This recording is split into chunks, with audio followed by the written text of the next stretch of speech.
শুভ সকাল বন্ধুরা, তোমরা কেমন আছো? আশা করছি তোমরা খুব ভালো আছো। আমিও খুব ভালো আছি। আমি মধু, চলে এসেছি একটা নতুন ভিডিও নিয়ে। প্রথম থেকে শেষ পর্যন্ত দেখো, আশা করছি ভালো লাগবে। মেঘাচারু সারাদিনে তোমাদের সবাইকে স্বাগত জানিয়ে আজকে ভিডিওটা আমি শুরু করছি। আর আমার ভিডিওর কোনো অংশ যদি তোমাদের ভালো লাগে তাহলে একটা লাইক করে দিও আর আমার পরিবারের পাশে থেকো। দেখতে পেয়েছো, সকাল সকাল মেঘার বাবা বাজার করে নিয়ে চলে এসছে। জানো তো, সেই যে কেদারনাথ যাওয়ার আগে মেঘার বাবা বাজার করেছিল, তারপরে আর বাজার করা হয়নি। ওই আমি যা ছিল সেই দিয়েই চালিয়ে দিয়েছি।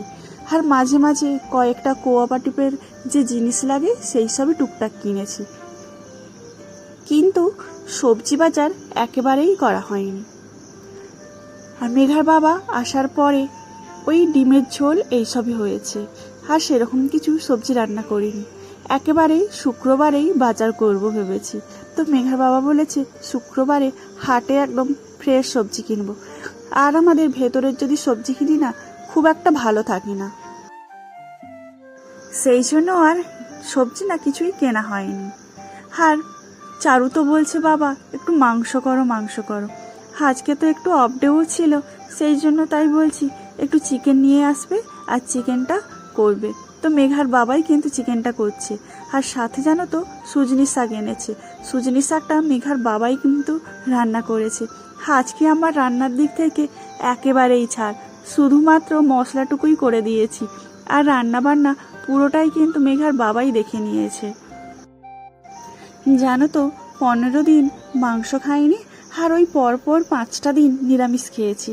তাই মনে হচ্ছে যেন কতদিন মাছ মাংস ডিম খাইনি। আমরা বাঙালি এরকমই, তাই না? তাই মেঘার বাবা বলছে তোমাদের খেতে ইচ্ছে করছে তো তোমরা বলো কীরকম রান্না করব। আমি বলেছিলাম যে একটু ঝোল ঝোল রান্না করো, তাহলে আমার বেশ খেতে ভালো লাগে। আর কষার টাইম কিন্তু আমরা কষা খাবো। এই দেখতে পেয়েছো বাটিটা, কষাও কিন্তু খেয়ে নিয়েছি। আর বৃহস্পতিবারে জানো তো মেয়েকে নিয়ে মানে অঙ্কিতাকে নিয়ে, মেঘাচারুর দিদিকে নিয়ে এতটাই ব্যস্ত ছিলাম, বাড়ির কাজ সেরকম কিন্তু করতে পারিনি। আর বৃহস্পতিবারে জানো তো ঘরটাও মোছা হয়নি, তো সেই জন্য আজকে ঘরটাও মুছে নিয়েছি।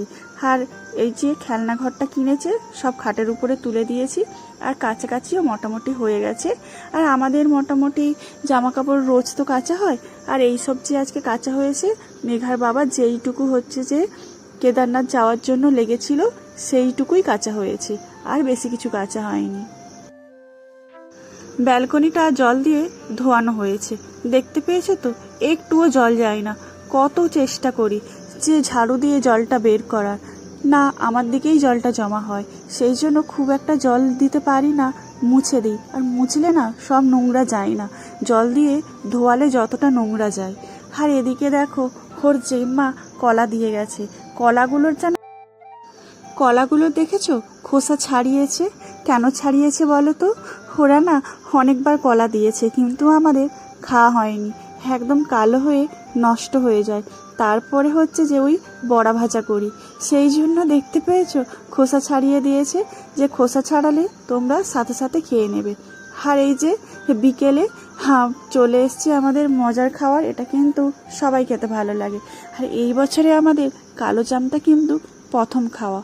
সকালেই বলেছিলাম যে মেঘার বাবাকে যে এবার হাট থেকে যদি কালো জাম পাও নিয়ে এসো, তো পেলো না। তারপরে দাদা জানি না কোথা থেকে নিয়ে এসছে, তাই বাটিতে করে কয়েকটা দিয়ে গেছে।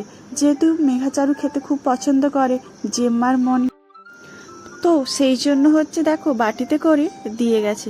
তো মেঘাচারু খুব খুশি। সকাল থেকে বেশ দিনটা ভালোই যাচ্ছিল। ওইদিকে আবার মেঘাকে পড়তেও দিয়ে চলে এসেছি। পড়তে বলতে ওই যে নতুন ইংলিশটা ভর্তি হয়েছে না, ওটাই পড়তে গেছে। ও তো চলে গেছে, মোটামুটি সব ঠিকঠাকই ছিল। পড়ে এসে জানো তো গাটা এতটাই গরম না, বুঝতে পারছি যে ওর জ্বর এসছে। আর ও বলছে মা আমার শরীরটা না খারাপ খারাপ করছে। আর বাথরুমে গিয়ে পটিও করেছে, বলছে মা অনেকটাই পটি হয়েছে। আমি তাই ভেবেছি যে পটির জন্য হয়তো শরীরটা খারাপ খারাপ করছে, আর গ্যাসটাও হয়তো হয়ে গেছে। তারপরে বাথরুম থেকে বেরোনোর পরে বলছে আমার খুব ঘুম পাচ্ছে। তো গায়ে একটু হাত দেওয়ার পরে বুঝতে পেরেছি যে ওর জ্বর এসছে। এই যে দেখো রেডি হয়ে গেছি মেয়েটাকে ডাক্তার দেখানোর জন্য।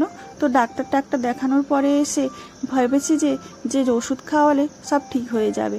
তো ওষুধ খাইয়ে মোটামুটি ঠিকঠাক ছিল। আর নিচে চারুও বলছে যে মা আমিও একটু নিচে খেলবো, আমাকেও নিয়ে চলো। তো চলো সবাই মিলে একটু ডাক্তারি দেখিয়ে নিয়ে আসি। চারু ছিল নিচে ওর জেম্মাদের কাছে। জানো তো ওর বাবারও জ্বর হয়েছে, ওই যে কেদারনাথ থেকে আসার পরেই কিন্তু জ্বরটা হয়েছে। আর আমি ভেবেছি যে তোমার যেহেতু জ্বর হয়েছে তুমিই নিশ্চয়ই কিছু এনেছো। আমি তো বলেই ফেললাম যে তোমার থেকেই মনে হয় জ্বরটা এসছে। ওর বাবা তো হা করে হাসছে। তো সেই জন্য আর জানো তো কাশিও হচ্ছে, এত কাশি, সেই জন্য বলেছি যে তুমিও একেবারে দেখিয়ে নিয়ে চলে এসো।